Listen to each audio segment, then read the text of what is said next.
Hello welcome to the single mother vlog. അപ്പോൾ ഇന്ന് ESA ഹോസ്പിറ്റലിൽ നമുക്ക് തുടങ്ങാം. കുറേ ഡേയ്സ് ഇൻ മൈ ലൈഫാണ് നമ്മുടെ വീഡിയോയിൽ.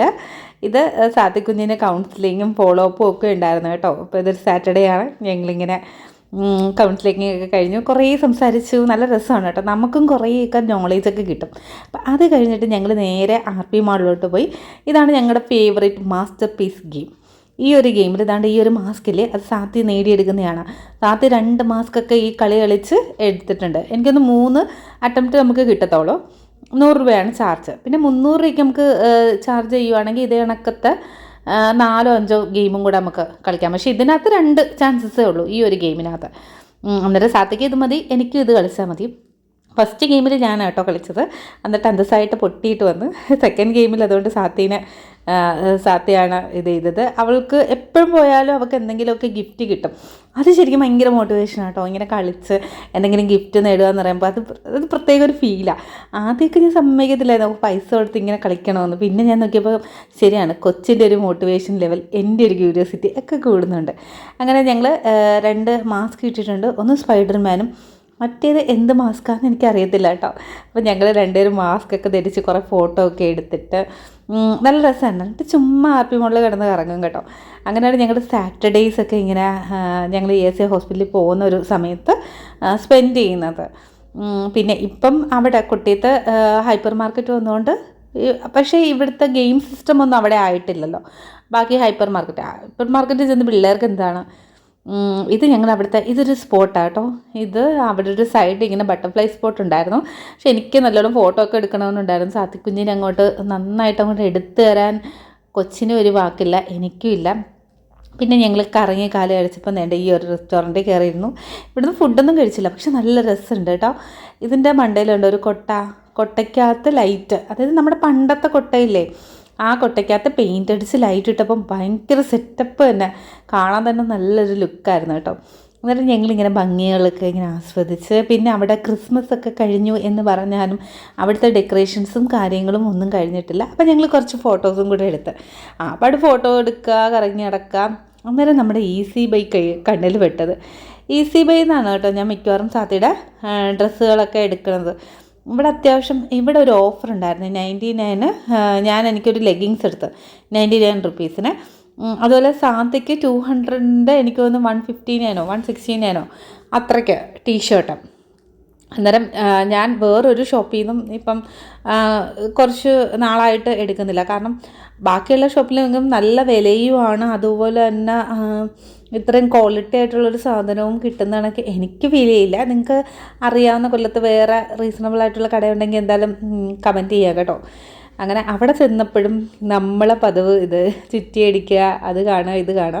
അപ്പോൾ കൗണ്ടറിൽ സാത്തിനെ ഗൂഗിൾ പേ മാത്രം ഞാൻ ചെയ്താൽ മതിയല്ലോ. സാത്തിക്കുട്ടി കൗണ്ടറിൽ ബില്ലടിക്കുന്ന കാര്യങ്ങളും ഒക്കെ ഏറ്റുപിടിക്കുന്നത് സാത്തിക്കുട്ടിയാണ് കേട്ടോ.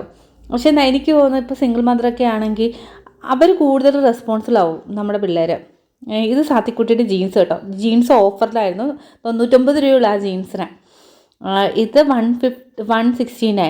ഈ ഒരു യൂണിക്കോൺ പിന്നെ റെയിൻബോ ഇതൊക്കെ കാണുമ്പോൾ എനിക്ക് ഭയങ്കര ആവേശം കേട്ടോ. യൂണിക്കോൺ ഇങ്ങനെ ക്യൂട്ടായിട്ടുള്ളത് ഇത്ര കുഞ്ഞിലല്ലേ നമുക്ക് ഇങ്ങനെ ഇടാൻ പറ്റൂ. ഇപ്പോൾ വലിയ ആൾക്കാർ ഇടാറൊക്കെ ഉണ്ട് കേട്ടോ. ഇത് പക്ഷേ ജീൻസ് 99 നല്ല വേർത്താണ്. സാത്തി ആദ്യമായിട്ടാണ് ജീൻസ് ഇടാൻ പോകുന്നത്. അവൾക്ക് അങ്ങനെ ഒരു പരിപാടി ഇഷ്ടമല്ല. അവൾക്ക് മൊത്തം തന്നെ ഇതേ കണക്ക് കുട്ടി ഉടുപ്പാണ്, ഷോർട്സ്. ഇതാകുമ്പോൾ ഇങ്ങനെ ഓടിച്ചാടി നടക്കാനും ഒക്കെ കംഫർട്ടബിൾ. അവിടുത്തെ പ്ലേ ഏരിയ, മക്ഡൊണാൾഡ്സിൻ്റെ അവിടെ എന്തോ ഒരു ബർത്ത്ഡേ പാർട്ടിയൊക്കെ അവിടെ ഡെക്കറേഷൻ അവിടെ വെക്കുന്നത് നല്ല രസം കേട്ടോ. അവിടെ ഇരിക്കാനും അവിടെ ഇരുന്നപ്പോൾ ഉണ്ടല്ലോ കുറേ വർക്കിംഗ് വിമൻസ് ഇങ്ങനെ വന്നിട്ടുണ്ടായിരുന്നു. അപ്പം എല്ലാവരും ഒറ്റ പിള്ളേരാണ്, ഒറ്റ കുട്ടികളാണ് കൊണ്ടാണ് ഈ വരുന്നത്. അപ്പോൾ അവർക്ക് ഭയങ്കര ആവേശം ഈ കളിക്കാനും. അപ്പോൾ സാത്തിക്കുട്ടിക്ക് 1-2 ഫ്രണ്ട്സ് തന്നെ അവിടെ കിട്ടി. പിന്നെ അതിൻ്റെ ഇടയ്ക്ക് ഞാൻ നോർത്ത് ഇന്ത്യൻ ഒരു കുഞ്ഞു കൊച്ചിനെ പരിചയപ്പെട്ടു കേട്ടോ. പക്ഷേ അതിൻ്റെ അവസ്ഥയുണ്ടല്ലോ, ഇതിനകത്ത് കയറി കളിക്കാൻ ഭയങ്കര പേടി. വേറൊന്നും കൊണ്ടല്ല, അവൻ ഫ്ലാറ്റിലൊക്കെ താമസിക്കുന്ന പിള്ളേർക്ക് പെട്ടെന്ന് അങ്ങോട്ട് പുറത്തിറങ്ങി കളിക്കാനൊരു മെൻ്റലി ഒരു ഇത് വരുമെന്ന് കേട്ടിട്ടേ ഉള്ളൂ. അങ്ങനെ ആ കുട്ടി വന്ന് കളിച്ച് കുറച്ച്. ഇത് സാത്തിക്കുട്ടിയുടെ വാച്ച് കേട്ടോ. എൻ്റെ വാച്ച് സാത്തി ഇട്ടിട്ടുണ്ട്, സാത്തിയുടെ വാച്ച് ഞാനും. അങ്ങനെ നമ്മൾ പിള്ളേർ വളരുമ്പോൾ അവരുടെ ഇഷ്ടത്തിനടുത്ത് നിൽക്കണമെന്ന് പറയുന്നത് ഇങ്ങനെയാണ്. മിക്കപ്പോഴും അവളുടെ ടോയ് വാച്ച് സമയമൊക്കെ കറക്റ്റ് ആട്ടോ, അതിനകത്ത് നല്ല ഇതൊക്കെയാണ്, പക്ഷേ ലൈറ്റ് കത്തും. ഇടയ്ക്കിടയ്ക്ക് വന്ന് എൻ്റെ ലൈറ്റ് കത്തിക്കും. അപ്പം നമ്മൾ എവിടെയെങ്കിലുമൊക്കെ പോകുമ്പോൾ ഉണ്ടല്ലോ, കയ്യെ പിടിച്ചിങ്ങനെ ലൈറ്റൊക്കെ കത്തിക്കുമ്പോൾ എല്ലാവരും നോക്കിയിരുന്ന് ചിരിക്കും. സത്യം പറഞ്ഞാൽ ആദ്യമേ ഒരു നാണക്കേടായിരുന്നു, പക്ഷേ ഇപ്പം എന്ന് വെച്ചാൽ യൂഷ്വൽ തിങ്ങൊക്കെയാണ്. ഇനി പിറ്റേ ദിവസം കേട്ടോ, അപ്പോൾ രാവിലെ എണീച്ചോടെ മീൻ മേടിക്കാൻ വേണ്ടി പോയത്. അപ്പം അയില മീൻ കിട്ടിയിട്ടുണ്ട്. പക്ഷേ എനിക്ക് അത് വെച്ചതിന് ശേഷം അത്യാവശ്യമായിട്ട് പോകേണ്ടത് ESA ഹോസ്പിറ്റലിൽ നിന്നാണ്. അപ്പോൾ കാരണം ചില മെഡിസിനൊന്നും നമുക്ക് കിട്ടത്തില്ല അവിടെ നിന്ന്. അപ്പോൾ നമ്മൾ അത് ഇവിടെ ക്ലിനിക്കിൽ വന്ന് ചോദിക്കുക, അതില്ലെങ്കിൽ നമ്മൾ പുറത്തുനിന്ന് മേടിക്കുക. അപ്പം അതുപോലെ തന്നെ മെഡിസിനൊന്നും കിട്ടിയിട്ടില്ല, ഞാൻ പുറത്തുനിന്ന് പോയി മേടിക്കുന്നത്. ക്ലിനിക്കിൽ അവിടെ 1-2 ഇപ്പം ഭയങ്കരമായിട്ട് കുറവാണ്. പിന്നെ ഞാൻ വണ്ടി ആ സൈഡിലിട്ടേക്കുവാണ്. ഇവിടെ അത്യാവശ്യം ഭയങ്കര ട്രാഫിക്കും, ഇവിടെ 1 വേ ആണ്. ഇവിടുത്തെ ഇങ്ങനെ ചരിച്ചൊക്കെ കൊണ്ടുവരാൻ ഭയങ്കര പാടാണ്. റോഡൊക്കെ ആകെ കൂടി പൊട്ടിപ്പൊളിഞ്ഞ് ചൂടും ആകെ കൂടി സീനായതുകൊണ്ട് ഇതിൻ്റെ ഇടയിൽ കൂടെ വണ്ടി കൊണ്ടുവന്നാൽ ശരിയാവത്തില്ല. അപ്പം ഞാൻ വണ്ടി അങ്ങോട്ട് മാറ്റിയിരുത്തിയിട്ട് ഞാൻ പതുക്കെ നടന്നാണ് ഈ ഷോപ്പുകളിലൊക്കെ പോകുന്നത്. പിന്നെ വേറൊരു റീസൺ എന്ന് വെച്ചാൽ ഞാൻ ഈ മൺഡേ ടു ഫ്രൈഡേ നമ്മുടെ ഓഫീസിലിരിക്കുന്ന ആ ഓഫീസിൽ നമ്മൾ ഇരുന്ന് പണി ചെയ്യുകയാണ്, നമ്മൾ നടക്കുകയൊന്നും ചെയ്യുന്നില്ല. അപ്പം നമുക്ക് അതിൽ നിന്നൊരു ഡിഫറെൻ്റായിട്ട് ഇങ്ങനെയും ചെയ്യാം. അങ്ങനെ ഞാൻ വെറുതെ ആ ഡ്രീം മോളിൻ്റെ അല്ലേ കൂടെ പോയപ്പോഴാണ് നമ്മുടെ ലുലു ഹൈപ്പർ മാർക്കറ്റിൽ 50% ഓഫർ കണ്ടത് കേട്ടോ. ആക്ച്വലി എനിക്കറിയത്തില്ലായിരുന്നു അങ്ങനെ ഒരു ഓഫർ നടക്കുന്ന കാര്യം. എന്തായാലും ചെന്ന് പെട്ടതൊരു ഒഴുക്കിലായിപ്പോയി. ഏതാണ്ട് ഒരു 2 മണിക്കൂർ എടുക്കേണ്ടി വന്നു കേട്ടോ എനിക്ക് ബില്ലടിച്ച് കിട്ടാൻ വേണ്ടി. പക്ഷെ അത്യാവശ്യം നമ്മുടെ നിത്യോപയോഗ സാധനങ്ങളൊക്കെ നല്ല ഓഫർ റേറ്റിലാണ്. ഞാൻ തിങ്കളാഴ്ചയും കൂടെ ചെന്ന് മേടിച്ചിട്ടുണ്ട്. ഇത് ശനി ഞായറും ഉള്ള ഒരു ഓഫറായിരുന്നു. തിങ്കളാഴ്ച ചെന്ന് മേടിച്ചപ്പോഴാണ് ദാണ്ട് ഈ സംഭവങ്ങളൊക്കെ എനിക്ക് കിട്ടിയത്. ഈ അടുത്ത സാറ്റർഡേയിൽ എൻ്റെ പ്രിപ്പറേഷനാണ് കേട്ടോ, പിറ്റേ ദിവസത്തേക്കുള്ളത്. അങ്ങനെ എൻ്റെ ജേണൽ ഞാൻ എടുത്തു. ഇത് ജേണലല്ല, ഇതിനകത്ത് ടു ഡു ലിസ്റ്റും അങ്ങനത്തെ കുറേ കാര്യങ്ങളൊക്കെ ഉണ്ട്. ഈ ഒരാഴ്ചയെന്ന് വെച്ചാൽ ഞാൻ ഭയങ്കര സ്ട്രെസ്സിലായിരുന്നു.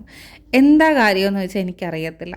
എനിക്ക് ഓഫീസിലെ വർക്ക് ഇങ്ങനെ കൂടുന്നതായിട്ടോ, പിന്നെ എനിക്കങ്ങോട്ടൊരു പേഴ്സണൽ ഒരു പീസ്ഫുൾ അറ്റ്മോസ്ഫിയർ മെയിൻറ്റെയിൻ ചെയ്യാൻ പറ്റാത്തതായിട്ടോ എന്തൊക്കെയോ ഫീലിംഗ് നിങ്ങൾക്കിടയ്ക്ക് അങ്ങനെ തോന്നാറുണ്ടോ? അതായത് എന്തൊക്കെയോ കൊണ്ട് നമ്മൾ ടെൻഷൻ അടിച്ച് ഇങ്ങനെ ഇരിക്കുകയാണ്, എന്താണ് കാര്യമെന്ന് അറിയുന്നില്ല. പിന്നെ നമ്മൾ ചെയ്യുന്ന പല പ്രവൃത്തികളും നമുക്ക് തന്നെ ഇഷ്ടപ്പെടായി വരുന്നുണ്ട്. നമ്മളെന്തിനാണ് അങ്ങനെ റിയാക്ട് ചെയ്യുന്നത്, നമ്മളെന്തിനാണ് അത്രയും ബോദർ ചെയ്യുന്നത്, അങ്ങനെ ഒരു സെൽഫ് തിങ്കിങ് നിങ്ങൾക്ക് ഉണ്ടാവാറുണ്ടോ? എനിക്കുണ്ടാവാറുണ്ട് കേട്ടോ. അങ്ങനെ ഒരാഴ്ചയായിരുന്നു. അന്നേരം ഞാൻ എന്തായാലും പിറ്റേ ദിവസം എന്തൊക്കെയാണ് ചെയ്യേണ്ടതെന്ന് ഞാൻ എഴുതി വെക്കും. ഞാൻ സാധാരണ മൈൻഡിൽ ഇങ്ങനെ എഴുതിയിടുന്നതാണേ. പക്ഷെ എൻ്റെ ഒരു സമാധാനമല്ല, എനിക്കത് എഴുതുമ്പം വല്ലാത്തൊരു പീസ്ഫുൾ ഫീലിംഗ് ആണ് ഇൻസൈഡ് മീ. അതെന്തായാലും എല്ലാം ഒന്നുമില്ല. ഇതിനകത്ത് ക്ലീനിങ് പറയുന്നുണ്ട്. പിന്നെ എനിക്ക് രാവിലെ തന്നെ ഷോപ്പിൽ പോയി സാധനങ്ങൾ വാങ്ങുന്നുണ്ടായിരുന്നു. കാരണം നല്ല മഴയുണ്ടായിരുന്നു. അപ്പോൾ അരി തീർന്നിരിക്കുക. അരിയാണ് എൻ്റെ മെയിൻ ആഹാരം. എൻ്റെ വണ്ണം കണ്ടാലേ അറിയത്തില്ല. അത്യാവശ്യം ഞാൻ നല്ലോണം ഫുഡിയാണ്. അന്നേരം അപ്പോൾ പിറ്റേ ദിവസം രാവിലെ എണീച്ച് പല്ല് തേച്ച് ഒന്ന് ഒരുങ്ങി നേരെ വന്നു നമ്മുടെ ഷോപ്പിങ്ങിലോട്ട് ഞാൻ പോവുകയാണ്. ഞാൻ പറഞ്ഞില്ലേ, ഇന്നലെ രാത്രി ഞാൻ കുറേ യൂട്യൂബ് വീഡിയോസൊക്കെ കണ്ട് അതിൻ്റെ കുറച്ച് ഒരു മനസ്സമാധാനമൊക്കെ കിട്ടി കേട്ടോ. എനിക്ക് അങ്ങനൊരു പരിപാടിയുണ്ട്. അന്ന് പറഞ്ഞ് ഞാനത് അഡിക്റ്റഡ് ആയിട്ടിരിക്കത്തില്ല. പിന്നെ ഇതെന്ന് വിചാരിച്ച് ഇത് ഷോപ്പിംഗാണ് കേട്ടോ. ഞാൻ ഷോപ്പിങ്ങിൽ പോകുന്നതെന്ന് പറഞ്ഞത് അത് ആ ഒരാഴ്ചത്തേക്കുള്ള പച്ചക്കറി അങ്ങനത്തെ സാധനങ്ങൾ, മെയിനായിട്ട് അരി ബേസ് ചെയ്തൊന്നും തീർന്നു. അപ്പോൾ അത് മേടിച്ചിട്ട് ഞാൻ വരുന്നത്. പെട്ടെന്ന് ഞാൻ വരികയും ചെയ്തു. അപ്പം നമ്മുടെ സാത്തിക്കുട്ടി ഇതിൽ മിസ്സിങ് ആണ് കേട്ടോ. സാത്തിക്കുട്ടി ഞങ്ങളുടെ അവിടെ ഉത്സവം ആയതുകൊണ്ട് അമ്മയുടെ കൂടെ രാവിലെ തന്നെ 8:30 ആകുമ്പോൾ അവർ അമ്പലത്തിൽ പോകും. എന്നിട്ട് ഉച്ചയാകുമ്പോഴേ അവർ വരത്തുള്ളൂ. സാറ്റർഡേ സൺഡേ അങ്ങനെയായിരുന്നു ഈ ഒരാഴ്ച. അപ്പോൾ എനിക്കൊന്ന് തിങ്കളാഴ്ച ആയിരിക്കും മിക്കവാറും ഞാൻ ഈ വീഡിയോ അപ്ലോഡ് ചെയ്യുക. അപ്പം എന്തായാലും സാധനങ്ങളൊക്കെ മേടിച്ച് 10 കിലോ അരിയൊക്കെ പൊക്കിയപ്പോൾ എൻ്റെ കൈ ഏതാണ്ട് ഒരു പരുവായി. കാരണം ഓൾറെഡി അതിനകത്ത് പ്രശ്നം ഉണ്ടോണ്ടുള്ള ഒരു പ്രശ്നമാണ്. പിന്നെ സാധനങ്ങളൊക്കെ മേടിച്ച് അത്യാവശ്യം വെയിൽ വന്നു. നമ്മളൊരു സാധനം ഇനി വൈകുന്നേരം ആകുമ്പോൾ ഇനി മഴയായിരിക്കുമെന്ന് മേടിച്ചിട്ടാണ് ഞാൻ രാവിലെ തന്നെ പോയത്. അപ്പോൾ ഇന്ന് ബ്രേക്ക്ഫാസ്റ്റ് ഇഡ്ഡലിയും സാമ്പാറും ഒക്കെ ഫ്രിഡ്ജിലുണ്ടായിരുന്നു. അതുപോലെ തന്നെ ഉച്ചത്തെ ഫുഡും ഫ്രിഡ്ജിൽ ഞാൻ ആക്കി വെച്ചിട്ടുണ്ടായിരുന്നു. കാരണം ഞാൻ സൺഡേ ഇങ്ങനെ പ്ലാൻ ചെയ്തിട്ടുണ്ടായിരുന്നു. ഒന്നും വെക്കുന്നില്ല, എല്ലാം ക്ലീനിങ് ആകുമ്പോൾ എനിക്ക് പിന്നെ ക്ലീനിങ്ങും കുക്കിങ്ങും കൂടെ ഒരു ഡബിൾ വർക്കാണ്. പിന്നെ ഇപ്പം അമ്പലത്തിൽ നിന്ന് ഫുഡൊക്കെ കഴിക്കും സാത്തി. അപ്പം അങ്ങനത്തെ പ്രശ്നങ്ങളൊന്നുമില്ല. അപ്പം ഇതാണ് കേട്ടോ, ഇത് ഈ ഒരു പ്ലാസ്റ്റിക് സാധനത്തിനകത്താണ് ഞാൻ അരി മേടിച്ച് വെക്കുന്നത്. ഇത് അടുത്ത 5 കിലോ അരി. ഇത് ഞാൻ എൻ്റെ ഒരു ഗ്രോസറി സ്റ്റോർ കാണിച്ചു തരാം. ഇതാണ് എൻ്റെ വീട്ടിലെ ഗ്രോസറി സ്റ്റോർ. ഇത് പണ്ട് അമ്മയൊക്കെ തന്ന സ്റ്റീൽ പാത്രമാണ് കേട്ടോ, വലിയ സ്റ്റീൽ പാത്രം. എൻ്റെ വീടിനകത്ത് ഇത് ഇങ്ങനത്തെ വലിയ ഉണ്ടാവുക കണക്കത്തെ സാധനം ഇഷ്ടം പോലെ ഉണ്ട്. അപ്പോൾ ഇതിനകത്ത് പയറ്, കടല, പിന്നെ പരിപ്പ്, എല്ലാ സാധനങ്ങളും അതിനകത്ത് അരി ഇതിനകത്ത് ഇട്ടിട്ട് സ്റ്റോർ റൂമിലാണ് ഞാനിങ്ങനെ അടച്ച് സൂക്ഷിച്ച് വെക്കുന്നത്. അപ്പോൾ അങ്ങനെ അങ്ങ് ഇരുന്നോളും. ഇനി ഇന്നത്തെ ദിവസം സാധു ഉച്ചയായപ്പം വന്നു കേട്ടോ. ഉച്ചയായി വന്ന് കുളിച്ച് ഫ്രഷായി അവൾ പഠിക്കാൻ വേണ്ടിയിരുന്നു. ഇന്ന് ഞങ്ങൾ മാത്സ് ആട്ടോ പഠിത്തം. കാരണം എനിക്ക് എൻ്റെ വർക്കിംഗ് ഡേയ്സിലൊന്നും എനിക്ക് ശ്രദ്ധിക്കാൻ പറ്റുന്നില്ല. അതിൻ്റെ ഒരു സങ്കടം എനിക്കെപ്പോഴും ഉണ്ട്. കാരണം ശ്രദ്ധിച്ച് കഴിഞ്ഞാൽ നമ്മൾ നന്നായിട്ട് നല്ല മാർക്ക് മേടിക്കും എന്നുള്ള നമുക്കൊരു വിശ്വാസമില്ലേ അത്. അന്നേരം സാറ്റർഡേ സൺഡേ അപ്പോൾ അതും കൂടെ ഒന്ന് മുതലാക്കാനല്ല, നമുക്ക് അന്നേരം സമയം കിട്ടുന്നു. പിന്നെ കുഞ്ഞുങ്ങളെ ഒറ്റ സ്ട്രെച്ചിനിരുത്തി പഠിപ്പിക്കരുത്, എന്നാൽ അതൊരു തെറ്റായ ഇതാണല്ലോ. ഞാൻ ഇപ്പം സുനിൽ കുരുവിള സാറിൻ്റെ കുറേ വീഡിയോസ് കാണാറുണ്ട് കേട്ടോ യൂട്യൂബിൽ. നിങ്ങൾ അമ്മമാർ, കുഞ്ഞുങ്ങളുടെ അമ്മമാരൊക്കെ ആണെങ്കിൽ എന്തായാലും കാണണം. അത് ഭയങ്കര എഫക്റ്റീവാണ് സാറ് പറയുന്ന ഓരോ കാര്യങ്ങളും. അന്നേരം ഞാൻ അത് ഇംപ്ലിമെൻറ്റ് ചെയ്യാൻ മാക്സിമം ഞാൻ നോക്കും കേട്ടോ. കുറേയൊക്കെ നമ്മുടെ സെൽഫ് കൺട്രോളൊക്കെ പോകുന്ന പല സിറ്റുവേഷനിൽ കൂടെയാണ് നമ്മൾ കടന്നു പോകുന്നത്. അപ്പം കുറേയൊന്നും പറ്റത്തില്ല, എങ്കിലും നമ്മൾ ഡെയിലിയൊക്കെ കേൾക്കുമ്പം നമുക്കൊരു അവെയർനെസ് വരും. അങ്ങനെ ചെയ്തുകൂടെന്നൊരു തോന്നൽ വരും. ഒരു എന്താ പറയുക, സെക്കൻഡ് തോട്ട് എന്നൊക്കെ പറയത്തില്ലേ, നമ്മൾ റീതിങ്കിങ് കപ്പാസിറ്റി നമ്മുടെ കൂടും. ഞാനൊരു റീതിങ്കിങ് മദറാണ് കേട്ടോ. ഞാൻ എപ്പോഴും അവളെ ഒന്ന് വഴക്ക് പറയോ അല്ലെങ്കിൽ എന്തെങ്കിലും ഒരു പണിഷ് ചെയ്യോ, അത് ശരിക്കും അങ്ങനെ ചെയ്യേണ്ട കാര്യമുണ്ടോ എന്ന് 100 വട്ടം ആലോചിക്കുന്ന ഒരാളാണ്. ഇതുണ്ട്, ഈ ഒരു കുഞ്ഞു ബുക്ക് ഞാൻ ഷോപ്പിങ്ങിന് പോയപ്പോൾ മേടിച്ചതാണ്. 10 രൂപയുള്ളൂ കേട്ടോ. നല്ല ബ്യൂട്ടിഫുൾ ആയിട്ടുള്ള ഇത്.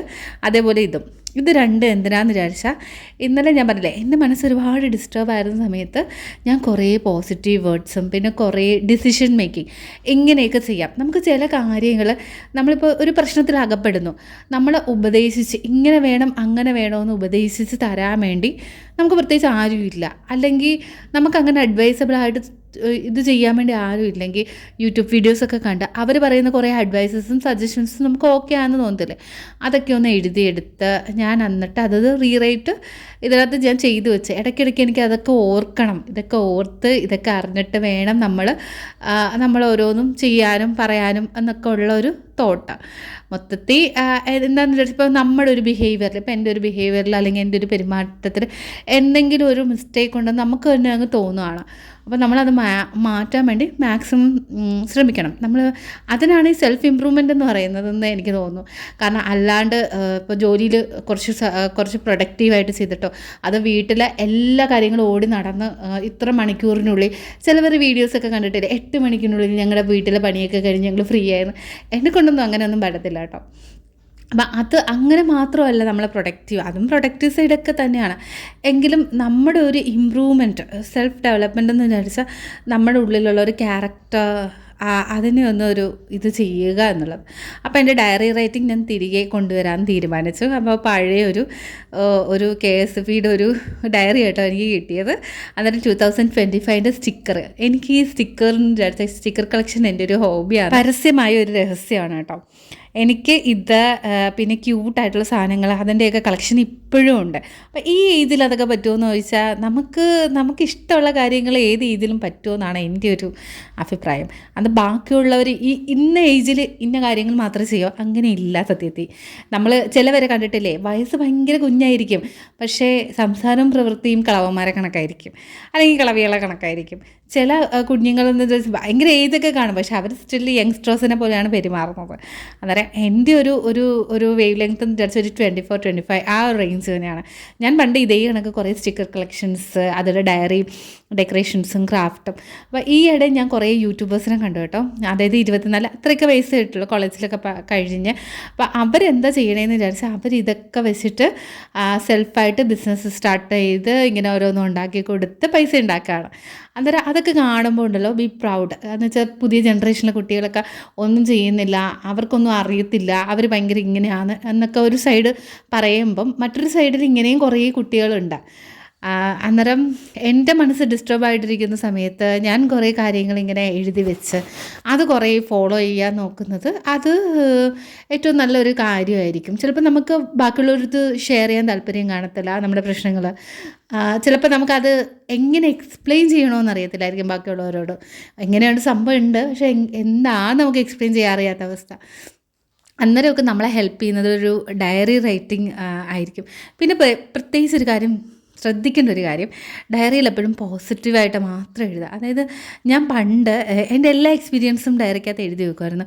പിന്നെ ഇത് വായിക്കുമ്പോൾ എനിക്ക് തന്നെ സങ്കടം വരും, എനിക്ക് തന്നെ കരച്ചിൽ വരും. പിന്നെ ഞാൻ തിരിച്ച്, അതായത് പോസിറ്റീവായിട്ടുള്ള കാര്യങ്ങൾ എൻ്റെ മനസ്സിൽ, ഇപ്പോൾ നെഗറ്റീവായിട്ടൊരു കാര്യം നടന്നാലും അതെങ്ങനെയായിരുന്നാൽ ഞാൻ ഹാപ്പി ആയിരിക്കും, അങ്ങനെ ചിന്തിച്ചിട്ടുണ്ടോ? അത് വെച്ചിട്ട് ഇങ്ങനെ എഴുതണം. അത് വല്ലാത്തൊരു എഫക്റ്റ്, സന്തോഷമൊക്കെയാണ് കേട്ടോ. അപ്പം ഞാൻ ഫസ്റ്റ് പേജിൽ എഴുതിയേക്കുന്നതെന്ന് വെച്ചാൽ വർക്കിംഗ് വിമൺ ഡയറി, അതാണ് എൻ്റെ ഫസ്റ്റ് ഇത്. പിന്നെ മൈ ഫേവറേറ്റ് ഡേ, എൻ്റെ ലൈഫിലെ എൻ്റെ ഏറ്റവും വലിയ ഫേവറേറ്റ് ഡേ എന്ന് വിചാരിച്ചാൽ 26 നവംബർ 2023 ആണ്. എൻ്റെ ഹൗസ് വാമിങ് ടൈം, അതായത് സ്വന്തമായിട്ടൊരു വീടുണ്ടാക്കിയ ഒരു അഭിമാനം. അത് വല്ലാത്തൊരു അഭിമാനമാണ്. അതെന്നും അങ്ങനെ തന്നെ. ഒരു mile stone in my life എന്ന് പറയുന്ന കണക്കായിരുന്നു. അതൊരു ദൈവത്തിൻ്റെ അനുഗ്രഹമാണ്. അപ്പം അത് എൻ്റെ ലൈഫിൽ ഒരുപാട് എനിക്ക് മോട്ടിവേഷൻ തന്നെ. ഇനി അവിടുത്തെ ഏറ്റവും വലിയ ചാലഞ്ച് എന്ന് വെച്ചാൽ നമ്മൾ ഒറ്റയ്ക്ക് നമ്മുടെ മോളെ പഠിപ്പിച്ച് അവളുമായിട്ട് മുന്നോട്ട് പോവുക. അതാണ് നമ്മുടെ ലൈഫിലെ ഏറ്റവും വലിയ ചാലഞ്ച്. ആ ഒരു ചാലഞ്ചിലൂടെ പോകാൻ നേരം നമ്മൾ ഒരുപാട് കാര്യങ്ങൾ ഇങ്ങനെ ഫേസ് ചെയ്യും. അതെന്ന് വെച്ചാൽ ഭയങ്കര ക്രൂഷ്യൽ, നമ്മൾ സിനിമയിൽ സീരിയലിലൊന്നും കാണുന്ന കണക്ക് അത്രയും ക്രൂഷ്യൽ കാര്യങ്ങളൊന്നും അല്ല. എങ്കിലും ഒരു മനുഷ്യരാകുമ്പം നമുക്ക് ഇങ്ങനെ ഓരോ ആവശ്യമില്ലാത്ത ചിന്തകൾ, ഓവർ തിങ്കിങ്, അങ്ങനത്തെ പല പല കാര്യങ്ങൾ വരും. അപ്പം അതിനെയൊക്കെ ഒരു ബ്രഷ് അപ്പ് ചെയ്യാൻ വേണ്ടി ഞാൻ കണ്ടുപിടിച്ചൊരു മാർഗ്ഗമാണ് വീണ്ടും എൻ്റെ diary writing, positive diary writing. ഇതിനകത്ത് പോസിറ്റീവായിട്ടുള്ള എൻ്റെ ഡ്രീംസ് അല്ല, നടക്കാൻ പോകുന്ന കാര്യങ്ങളെക്കുറിച്ച് എഴുതാനാണ് എനിക്ക് ആഗ്രഹിക്കുന്നത്. അപ്പോൾ ഈ ആഴ്ചയാണ് കേട്ടോ ഞാനിത് സ്റ്റാർട്ട് ചെയ്യുന്നത്. അപ്പം നിങ്ങൾക്കും താല്പര്യം ഉണ്ടെങ്കിൽ ഇങ്ങനെയൊക്കെ കുറച്ച് ക്രേസി ടിപ്സ് നിങ്ങളൊന്ന് ട്രൈ ചെയ്യുക. അങ്ങനെയൊക്കെ നമ്മൾ കുറച്ച് ഡിഫറെൻ്റ് ആയിട്ടൊക്കെ ഒന്ന് എഴുതി, എപ്പോഴും ആ പോസിറ്റീവ് തോട്ട്സ് മാത്രം ഒന്ന് എഴുതി വെക്കട്ടോ. നിങ്ങൾക്ക് എന്തെങ്കിലും നെഗറ്റീവ്സ് ഉണ്ടെങ്കിൽ നിങ്ങൾ എന്ത് കണ്ടാലാണ് അത് ഹാപ്പി ആവുന്നതെന്ന രീതിയിൽ. അങ്ങനെ ഞാനിതൊക്കെ ചെയ്തുകൊണ്ടിരുന്നപ്പോൾ എൻ്റെ കുഞ്ഞിതേ അവളുടെ ടീച്ചറിന് കൊടുക്കാൻ വേണ്ടി കൊണ്ടുവന്നതാണ് കേട്ടോ. അവളുടെ സുജി ടീച്ചറിന് നല്ല ഡ്രോയിങ്സ്, ഒരു മൂണ്, പിന്നെ രാത്രിയാണോ, പിന്നെ മതിൽ, സൂപ്പർ. എനിക്കങ്ങനെ ഒരുപാട് ഇഷ്ടമായി. അപ്പം ഇങ്ങനെയൊക്കെയാണ് കേട്ടോ ഞങ്ങളുടെ ഓരോ ദിവസങ്ങളും പോകുന്നത്. അപ്പോൾ എനിവേ നിങ്ങൾക്ക് ബോറടിച്ചില്ലെന്ന് വിചാരിക്കുന്നു. അപ്പം മറ്റൊരു വീഡിയോയുമായി വീണ്ടും കാണാം. Bye bye.